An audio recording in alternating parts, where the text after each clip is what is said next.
शाहू छत्रपती फाउंडेशनचे अध्यक्ष आणि स्पर्धा परीक्षा मार्गदर्शक प्राध्यापक जॉर्ज क्रूज आणि संस्थापक सचिव जावेद मुल्ला यांच्या पुढाकारानं या प्रकाशन सोहळ्याचं आयोजन करण्यात आलं होतं. यावेळी राजर्षी या दिनदर्शिकेचं प्रकाशन राधानगरीच्या तहसीलदार अनिता देशमुख यांच्या हस्ते झालं. याप्रसंगी श्रीदेवी इंदुमती बोर्डिंगचे माजी अध्यक्ष आणि विद्यमान संचालक दुर्वास कदम, आरोग्य आणि कुटुंब कल्याण प्रशिक्षण महाविद्यालयाचे प्राचार्य डॉक्टर योगेश साळे, बालभारतीच्या गणित विषय समितीचे सदस्य डी पाटील, वजीरभाई मकानदार, माजी सैनिक रवींद्र देसाई, सामाजिक कार्यकर्ते राजेंद्र संकपाळ, साताप्पा कांबळे, आसिफ सरखवास, जावेद मुजावर आदी मान्यवर उपस्थित होते.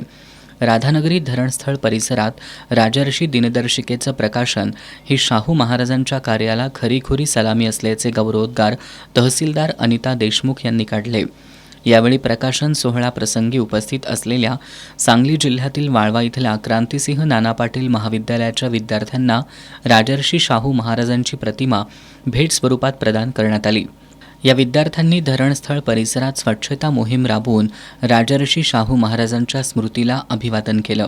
कार्यक्रमाचं संयोजन नवाब शेख, आसिफ सरखवास यांनी केलं.